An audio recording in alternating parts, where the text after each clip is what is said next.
Maka Putri Panita Tridama yang saya muliakan, Bapak Ibu yang saya hormati, rekan-rekan pemuda yang saya banggakan. Terimalah salam dhamma, namo buddhaya. Namo buddhaya. Hari ini adalah hari yang paling istimewa. Kenapa saya katakan hari ini hari yang paling istimewa? Dari jumlah miliaran orang di dunia ini, di antaranya kita orang yang paling beruntung. Kita masih bisa bernapas, dan kita yang mempunyai kesempatan untuk berbuat kebajikan, yaitu melakukan ubadati punya bakti dan tridharma. Berdana adalah bagaikan menyebar benih yang akan kita panen pada waktunya. Kita yakin berdana itu bukan kehilangan, tetapi berdana itu atau berbuat kebajikan itu bukan kehilangan, tetapi kebajikan itu sebenarnya untuk memperkaya kita. Kenapa saya katakan memperkaya? Bisa memperkaya. Alam akan memanfaatkan kembali apa yang kita telah berbuat. Seperti halnya kita berteriak di tengah lapangan luas atau di tengah-tengah luasnya sawah. Kita berteriak, maka akan membuat gema. Gema itu akan kembali ke telinga kita. Jadi kalau kita berbuat kebajikan atau berbuat keburukan, pasti akan kembali kepada kita. Oleh karena itu, janganlah kita berbuat hal-hal yang buruk, sebab akan kembali kepada kita. Dan ini kita akan menjadi sengsara, akan menjadi penderitaan buat kita.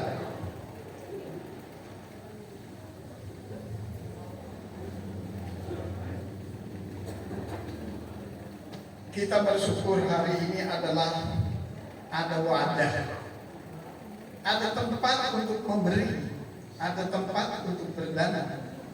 Kalau tidak ada tempat untuk memberi atau berdana, maka kita tidak bisa memberi. Hari ini adalah hari yang paling istimewa buat kita, karena kita dapat berkumpul dan bertemu dengan teman-teman. Spiritualitas bisa kita capai bukan saja membaca biangkeng, bukan saja membaca parita, bukan saja membaca mantra, bukan saja sembahyang atau bukan saja meditasi, tetapi bertemu dengan teman-teman, saling menyapa, saling hormat, dan saling menghargai satu sama lain. Itu juga pencapaian spiritualitas yang tinggi.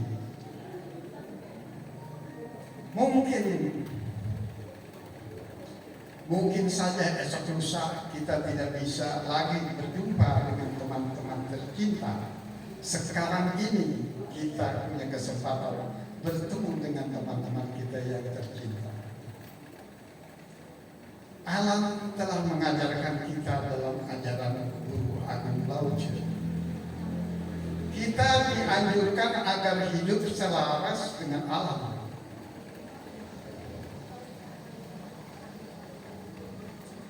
Dalam arti ajaran pokok. Taoisme itu tulisan Mandarinnya Ramani. Jumpa yang kita hampir sama dengan tulisan Tien, tapi agak lengkap sedikit. Kemudian Y-nya ada titik di luar dan titik di dalam. Matahari tidak bekerja, diam di tempatnya, tidak bekerja. tetapi menghidupkan atau menghasilkan. Menghidupkan siapa? Kita dihidupkan oleh matahari. Tumbuh-tumbuhan dihidupkan oleh matahari.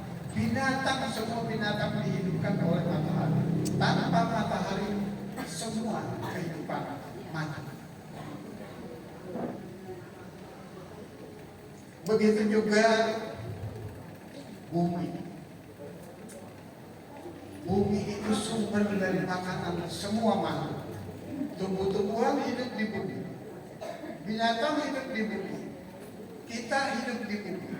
Bahkan tongkat saja ketika kita masukkan ke dalam tanah akan menjadi makanan, yaitu singkong, merupakan tongkat yang apabila kita masukkan ke dalam tanah akan menghasilkan makanan. Itu bumi. Dan bumi, kalau kita siapin, tapin, bumi tidak akan marah. Tidak akan marah. Kalau dia marah, kalau kita tapin atau siapin di mana? Di bumi, tapi dia tidak akan marah. Langit akan memberikan oksigen. Kalau di rumah sakit kita butuhkan oksigen, beli, bayar. Tapi langit memberikan kita oksigen gratis. Luar biasa, alam ini sangat cinta kepada kita semua. Oleh karena itu saya katakan bahwa hari ini kalau kita bicara masalah itu adalah hari yang paling istimewa. Bisakah kita seperti mereka? Mudah-mudahan kita bisa seperti mereka. Mestinya kita yang berakhlak mulia bisa sekedar mencontoh saja. Itu sudah luar biasa. Ada sebuah ajaran dari alam di sebelah barat daya, di sebelah barat laut. Di sana ada danau yang disebut Galilea dan danau Laut Mati. Danau ini sangat berbeda. Kalau danau Galilea dialirkan dari Sungai Yordan, begitu juga danau Laut Mati dialirkan airnya dari Sungai Yordan, sama-sama dari Sungai Yordan. Tetapi danau Galilea itu di dalamnya banyak kehidupan, ikan-ikan beraneka macam. Di sekeliling danau Galilea itu tumbuh bermacam-macam tumbuhan yang sangat dibutuhkan oleh kehidupan manusia. Tetapi danau Laut Mati, padahal sama-sama airnya dari Sungai Yordan, itu tidak bisa hidup di dalam danau itu. Dan di sekeliling danau itu juga tandus, tidak ada satu pohon yang hidup. Apa rahasianya? Rahasianya, danau Galilea itu setelah masuk air dari Sungai Yordan dialirkan kembali ke sungai-sungai kecil, dibutuhkan untuk pertanian. Tetapi danau Laut Mati, sorry dikit pengertian Laut Mati ini laut ya, tapi sebetulnya nggak ada hubungan dengan laut, itu danau.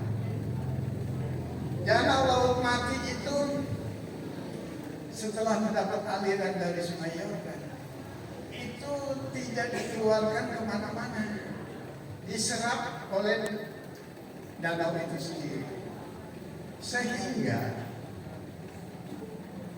kadar garam danau Laut Mati itu mencapai 33%.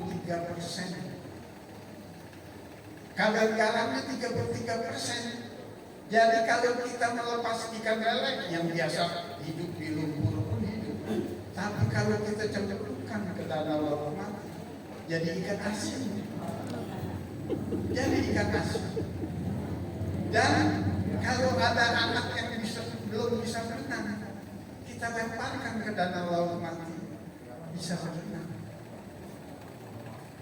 Karena kadar garamnya 33%.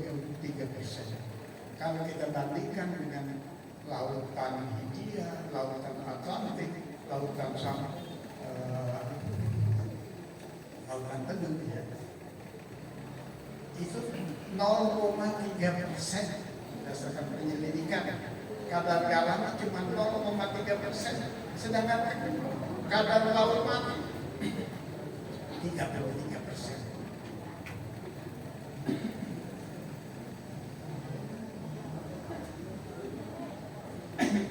Itu diumpamakan, ya, kalau danau Galilea itu kita umpamakan orang yang bijaksana, orang yang penuh toleransi, orang yang sering berdana.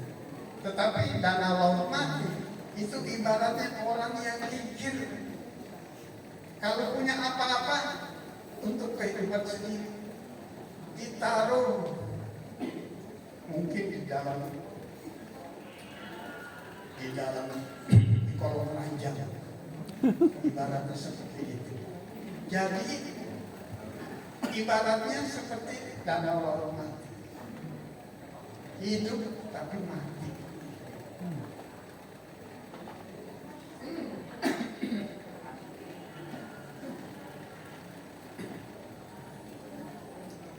Saya cerita sedikit lagi. Di negara Uruguay, Amerika Latin. Uruguay itu di Amerika Latin, berbatasan dengan negara Argentina. Negara kecil Uruguay. Ada seorang presiden pada suatu periode, ya, bukan periode sekarang, periode yang lama. Itu namanya presidennya Mujica.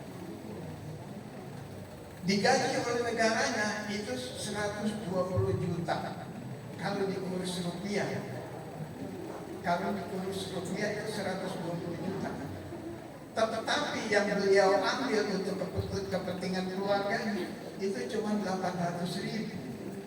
800 ribu itu 8 lembar duit kita yang merah. Cuma 8 lembar. Luar biasa. Orang ini boro-boro korupsi, ya. Tidak mungkin dia pikirannya untuk membangun negara. Kalau di negara kita ada nggak koruptor? Nggak ada. Adanya di mana yang banyak koruptor? Di negara Fir'aun. Di mana Fir'aun itu saya sendiri nggak tahu. Nah, ada lagi, ada anak seumur 4 tahun ditinggal papa mamanya ini di Tiongkok. Anak itu kesepian, maka ingin melihat dunia luar. Dia geser bangku ke jendela, dia naik dari bangku melihat jendela. Tetapi nahas bagi si anak itu, dia jatuh keluar dan nyamsak di kampung listrik.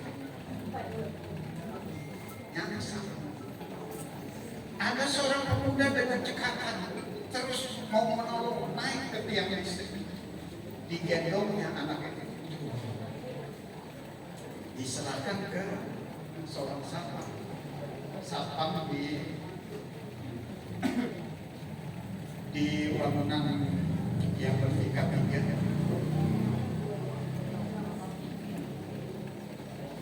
Ditinggal di sebuah apartemen lantai 3. Kalau jatuh ke tanah pasti mati. Tapi ada seorang pemuda yang rela menolong keselamatannya. Ketika papa mamanya pulang sore, waduh, dia sangat bersyukur anaknya ada yang menolong.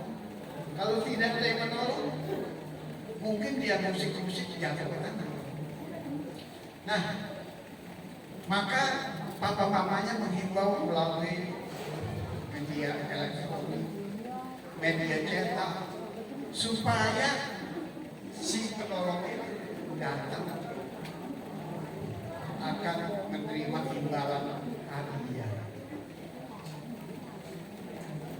Sudah dihimbau, dia tahu melalui media elektronik, media cetak, dia tahu, tapi dia ngomong-ngomong sama temannya, aku kan cuma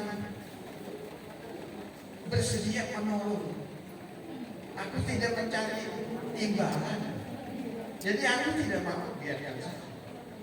Nah, ini orang berdana keselamatan tanpa pamrih. Nah, kita ingat pesan Nabi Daud dalam Taurat bab 81 ayat 4.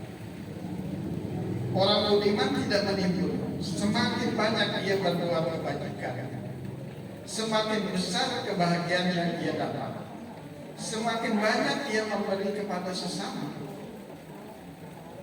semakin bertambah miliknya. Jadi menurut Nabi Adam, bukan kata saya. Ajaran Buddha dalam Dhammapada bab 1 ayat 2. Apabila dengan pikiran seseorang berbicara atau berbuat dengan jasmani, maka kebahagiaan akan mengikuti seperti bayangan yang tidak pernah meninggalkan tubuh orang itu. Satu lagi, Nabi yang satu lagi, Nabi Kongju dalam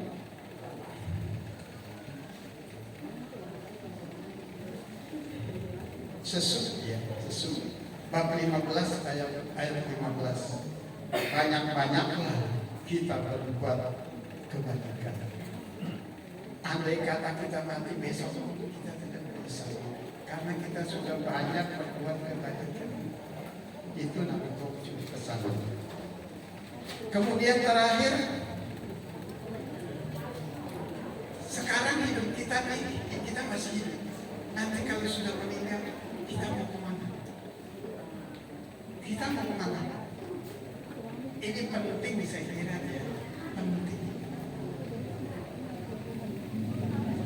Menurut Abu Dhabi, di sini, Romo Cucu Merah, Romo Kalka, Romo Melina, wah banyak ini yang sudah Romo Buana yang lulusan sarjana agama, pasti tahu lebih dalam. Saya mungkin lebih gampang kalau berbicara kepada Romo ini. Romo Susanto juga saya lupa, Romo Ramanelinya juga saya lupa, nggak kasih. Romo Ayo jagonya, Romo Rudi juga pasti jago juga. Tergantung perilaku kita atau perbuatan kita. Hindari aku sahur jati 12, terdiri dari loba, dosa, loba. Loba itu dalam teori Abhidhamma itu ada 8 buletan ya. Kemudian buletan 1, 2, 3, 4, 5, 6, 7, 8, hanya 8 yang bisa menikmati persembahan dari persembayangan putra putrinya atau cucu-cucunya. Para ratu Panjendika mereka itu bisa makan dari persembahan yang kita persembahkan melalui persembahan. Tetapi yang bulatan 1, 2, 3, 4, 5, 6, 7 apabila nyolong makanan, nyolong makanan itu akan berubah makanan itu menjadi darah. Tidak bisa makan sembarangan.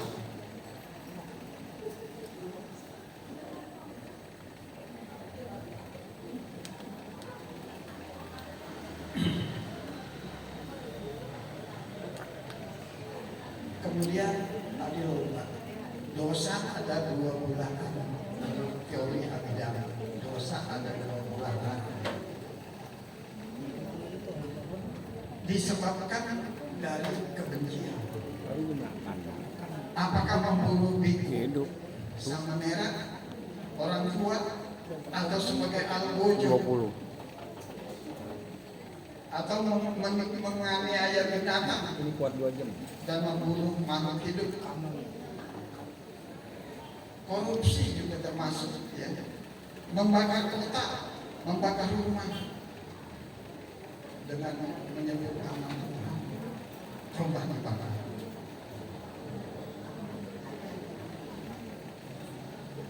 Rumah ibadah dibakar, rumah sakit dibakar, termasuk menggugurkan kandungan. Ini termasuk membunuh manusia. Berzina, hubungan suami istri, hubungan suami orang lain atau istri orang lain. Nah sekarang moha ya, 2 bulatan juga. Bukan berarti tidak sekolah atau bukan berarti bukan ya. Moha itu kebodohan. Kebodohan itu bukan berarti tidak sekolah atau bukan rumah.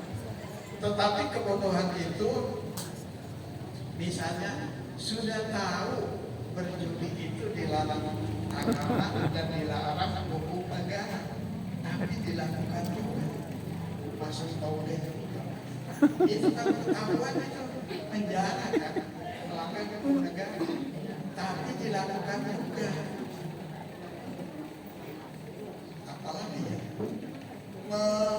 minum minuman keras ya, sudah tahu itu bisa menurunkan atau menghilangkan kesadaran dan menimbulkan penyakit. Sudah tahu itu, tapi diminum juga. Sudah tahu narkoba itu dilarang negara dan dilarang buat kesehatan, digunakan juga. Nah ini namanya kebodohan. Jadi kebodohan tadi saya bilang bukan mengerti. Tahu? Ini akibat dari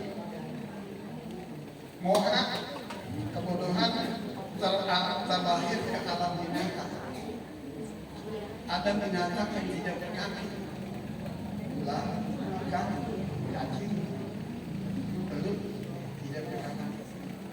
Ada binatang yang terlahir ke binatang yang berkaki dua, burung, ayam, bebek. Ada yang terlahir jadi binatang berkaki 4, kuda, kerbau, anjing. Kalau anjingnya orang kaya bisa kenyang makan. Tapi kalau anjing gelandangan,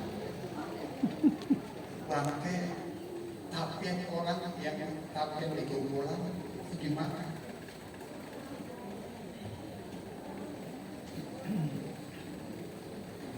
Akibat dosa, setan hanya makanannya berupa dahak dan unta. Setan hanya makan bangkai. Setan hanya bisa makan tapir. Oleh karena itu, WC harus jangan lupa disiram. Sebab itu tempat makannya setan. Ada setan yang mulutnya seperti lubang jarum. Kalau seperti lubang jarum, apa-apa susah masuknya. Hanya Xiaopian yang barangkali bisa disedot pelan-pelan. Maka kita jangan sampai berperilaku dosa.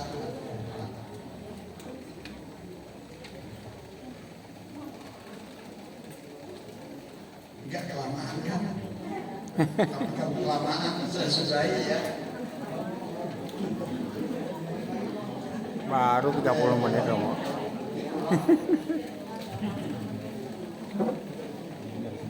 Biasa kebagian sama jam 9.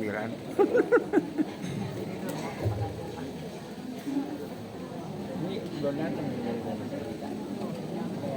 Tapi jam berapa? Tadi barangkali teman-teman Ahwa masih ingat kalau bulatannya ke-8 itu namanya Paradatu Pajimika Preta. Bisa menikmati hasil kalau kita sembahyang.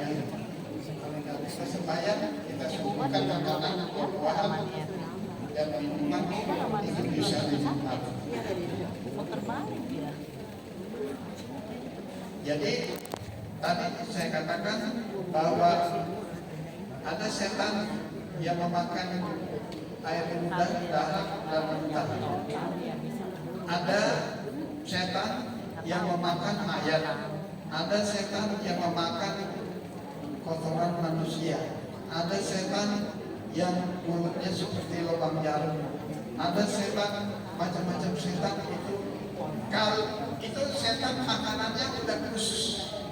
Ada yang khusus makan darah, ada yang khusus makan tapian, ada yang khusus makan tapian, ada yang mengisap siapian. Itu tidak boleh nyolok-nyolok makanan yang lain.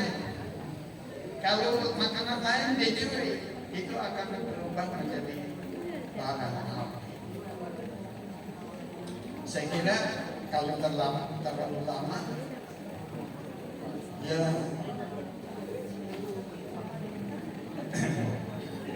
oleh karena itu sampai di sini saja. Mudah-mudahan kita lupa dosa dan moha terlepas dari sini. Tapi kita wajib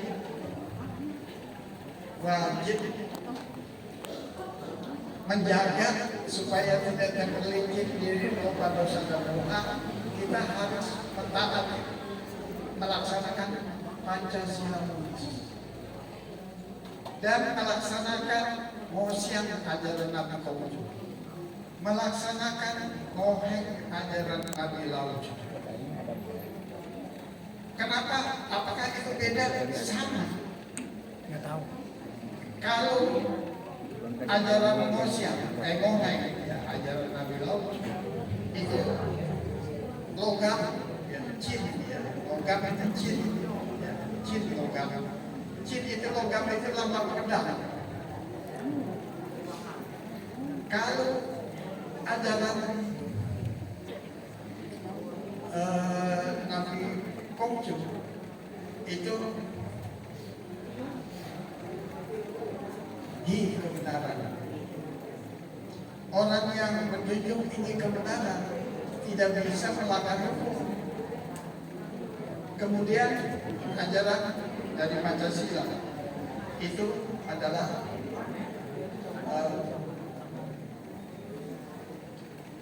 ajaran Nabi